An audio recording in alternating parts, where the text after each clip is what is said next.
ทักทายสบายดีบรรยากาศยามค่อยค่ำลงแรงเด้ออยู่ประมาณ4 โมงปลายทางพ่อบ้านปลาเลาะเราได้มาเจาะนะนอนอยู่ในกินอยู่ที่ตลาดบ้านพลสนามตลาดแรงตลาดน้อยพักนี่ที่ซ้อมมีหลายอันเนาะน้อยก็มีครบเบิดได้อันนี้แหละท่านผู้ชมเลยไปเรื่องความกันว่าสิได้อย่างเมื่อกินแรงเนาะตามจุดประสงค์ว่าอยากผู้บ้านปลาเลาะอยากมาหาซื้อหอยนะ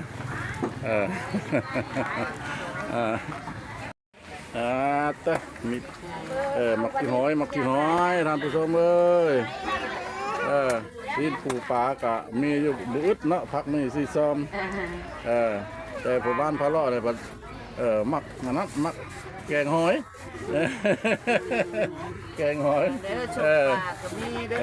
หอยนี่นะมันกัดพยังกัดคนจุบปากเขาเอาเนาะบางคนปฏิราคาไปได้ไหมนะมันบ่แม่นกับหอยแล้วกัดกลมจุบปากเลยน่าจะหอยค่ะเพราะว่าอันนี้เจ้าหอยคู่ตัวนี้เลยเสียว30บ่เนี่ยแม่หอยเกลือหอยโอ้ยกลัวเลยนางเลยเด้อเขาจะเอา2 ประทาดนี่เด้อเอาใส่ถุงยางกันเด้อประทาด20,000แล้วป่ะ25บอกค่อยฮะแล้วมาเก่งมาเลยเราคิดยากไปใส่ไปดูอีก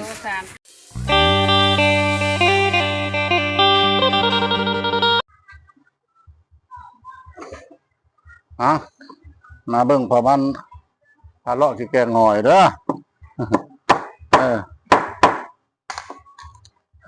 คิดยากนะบ่ยากนะมือบ้านเมืองเขาละอยากซีนยากป่าแต่ผู้บ้านพาเลาะเนี่ยเราอยากกินแกงหอยเนาะอ้อมหอ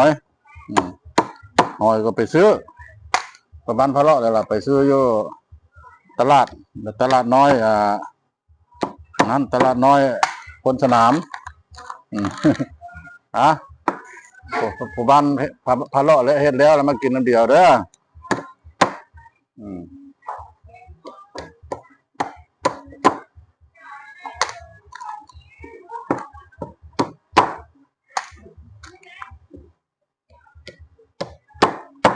แกงหอย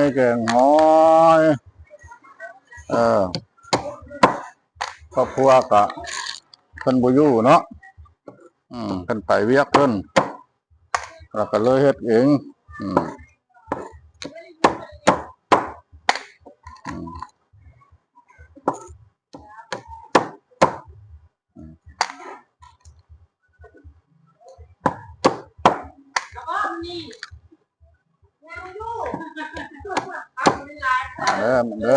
แกงหอยเด้อเขาเห็นนอนอยู่เขาก็เห็นเลยไม่จ่ายเลยผมพูดแล้วเขาก็ดีแบบมากินแกงหอยน้ำเดียวเด้อแกงหอยคิดยากอาหารนั่นพื้นบ้านเนาะเคยกินมาแต่พ่อแต่แม่แต่ตะกี้ก็อยู่ชนบทเด้อลูกชายใจซานาเคยกินแล้วตะกี้แต่ก่อนพ่อแม่เพิ่นเฮ็ดกินแจ้วกระปูเนาะลวกผักอีส้มดังขมมาแล้วก็ป่นกระปูหั่นเนาะต้มแล้วก็มันสุกแล้วเราก็มาแกะเอามาหั่นแล้วก็ป่นก่อยน้ำปลาแดกอุ่นน้ำปลาแดกแล้วก็เอามาใส่คักหลายท่านผู้ชมเลยอันนั้นมันบ่มีเคมีเด้อกันพักมาเกิดอยู่ตามทุ่งนาเกิดธรรมชาติถ้าหลังตัดก็เข้าแล้วก็น้ำแห้งลงแล้วมันก็พุ่งขึ้นเนาะ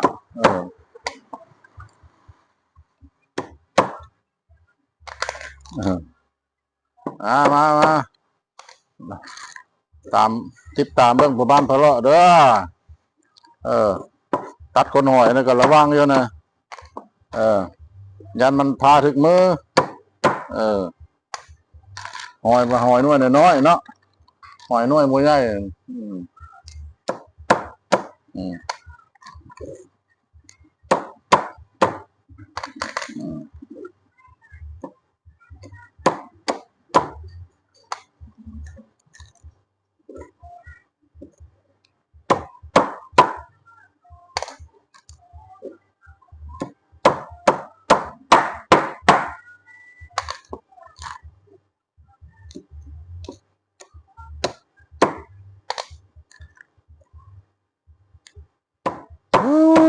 ียงตู้นี่ก็เนาะนึดมือนึดเว้น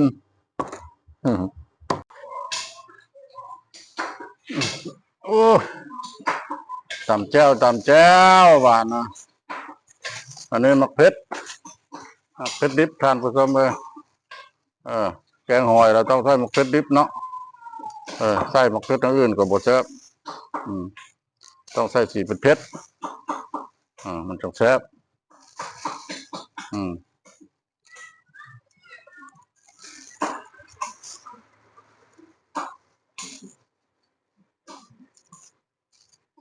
มักเพชรมักพริกคนลาวห้องเราว่ามักเพชร ประเทศเพื่อนบ้านห้องละไม่อย่างเนาะมักพริกบ่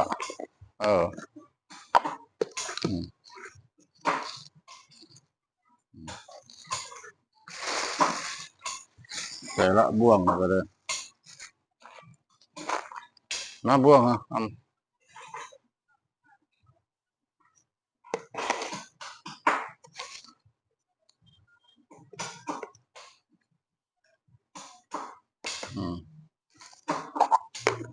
ันนี้เกลือเด้อเกลือแล้วก็ตำแล้วบาดนะ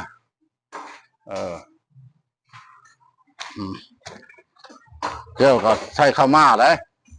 เอาข้าวม่าใส่ข้าวเบื่อละข้าวม่าก็คือข้าวเบื่อเนาะ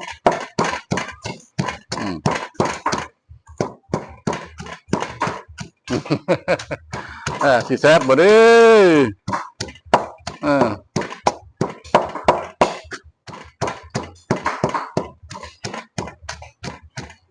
เคยกินแต่ยังน้อยท่านผู้ชมเลยพ่อบ้านพ่อเลาะนี่แหละลูกสาวให้นาพ่อแม่เพิ่นเคยอยู่ชนบทตะกี้เนาะอยู่บ้านนอกบ้านนั้นพอละแต่สมัยบ้านเมืองบ่ได้เจริญปูปลาหาเอากุ้งเอาหอยตามหนองธรรมชาติตามทุ่งไร่ทุ่งนาพักนี่ที่ซ้อมก็ได้บัดสมัยเดี๋ยวนี้แล้วล่ะเปลี่ยนแปลงไปนี่แต่ซื้ออันนี้เราพักอีเลิศเด้อหูบ่บ้านท่านห้องพักอย่างเนาะอยู่ลาวแล้วห้องพักอีเลิศแบบบางคนก็ใส่น้ำต้มเนื้อซีนก็ได้เนื้อซีนงัวซีนควายบางคนก็กินกับตำบักหุ่งผลประโยชน์มันนั้นก็พักอีเลิศนี่มันก็เป็นพักหนึ่งเลยเนาะที่ว่ามีผลประโยชน์คุณภาพมีเป็นยาได้แล้วก็สามารถดับกลิ่นกินข้าวกินอย่างนะ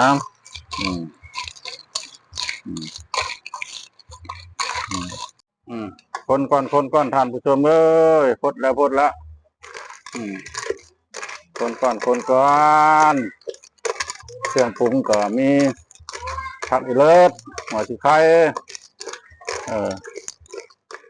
ใบบักบัวคั่วน้ำมันหมูก่อนคั่วใช้น้ำมันหมูแล้วเราจะมาเติมน้ำจักน้อยเนาะสูตรของพ่อบ้านพ่อเลาะอะไรเห็ดในนี้มันมีเขาใส่ปลาแดกก่อนทานผู้ชมเอ้ยอันนี้ละน้ำปลาแดกเด้ออันนี้นะน้ำปลาละลาวห้องปลาแดกไทยเป็นเราปลาละกระเทือนเลยใส่ไปเลยอันเด้อกระโดนบานนี้เราซื้อแล้วโอ้ยทายอยู่ที่ไม้หม้อพอ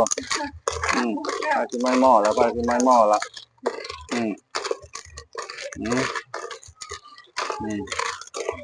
อ่าเป็นตาแซ่บอยู่บ่ท่านผู้ชม บ่บ้านพอเลาะเลยนะเฮ็ดกินกลางคืนนะใส่ปลาแดกก่อนท่านผู้ชมเอ้ยอันนี้ละน้ำปลาแดกเด้ออันนี้นะน้ำปลาร้า ลาวห้องปลาแดกไทยเป็นเราปลาร้าเกระเทือนเลยใส่ไปเลยใส่ไปเลยอันเด้อกระโดนบานนี้เราซื้อทีแล้วล่ะโอ้จะทายอยู่ที่ไม้หม้อพอทายที่ไม้หม้อแล้วไปที่ไม้หม้อละ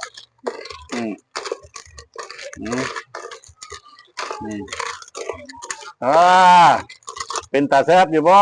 ท่านผู้ชม บ่บ้านพอเลาะเลยนะเฮ็ดกินกลางคืนนะ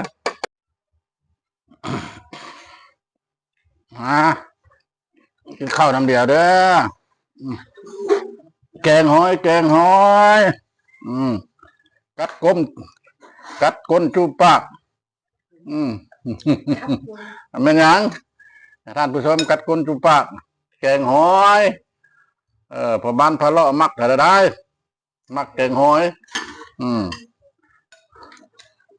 กินดูหลายก็บ่คักกินแบบธรรมชาติบ้านเฮานี่ล่ะสดเบิ่งก็เด้อชิมเบิ่งก็เด้อ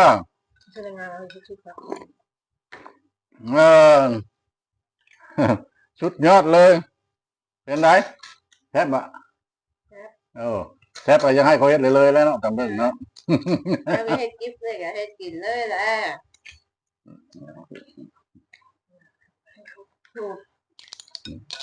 อ๋อไม่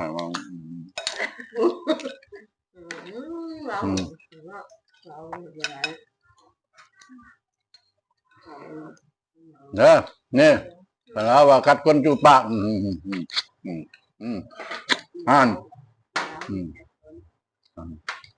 คันบอลอย่างจูบก้นมันก้อนก็จูบป้ามก็บอกท่านเกินไปนั่งคนละตีไปแนวเพออย่างบอลแม่เด้อมักขี้หอย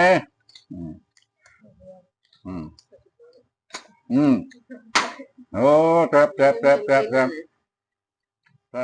บทำอันนี้เราป่นพักกันจองตัวนี้เราพักกันจองเด้ออันนั้นปิ้งก่อนปิ้งแล้วก็มาป่นอันนี้ก็อร่อย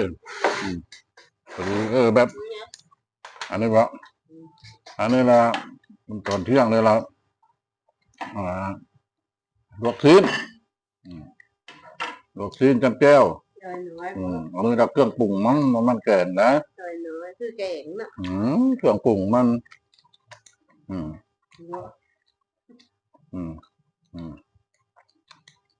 อันนี้ละอันนี้เด้อเนี่ยแก้ว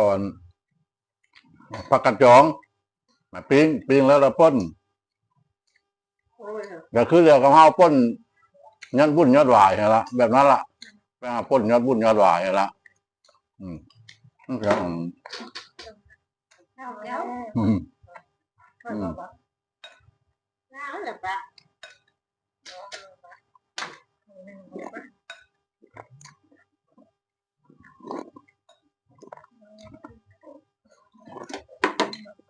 อร่อ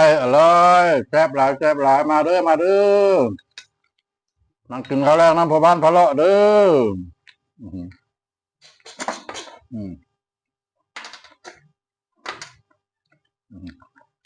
ว่าอยากแกงให้อันเคยไหม้ไผ่ไหม้กินเด้อเนาะทางเสียงจุบยังลูกเคยจุบหอยนะวะคือกล้าจุบบ่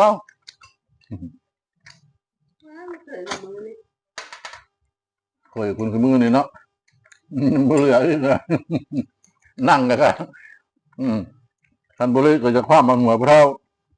บุคือเคยสมัยตะกี้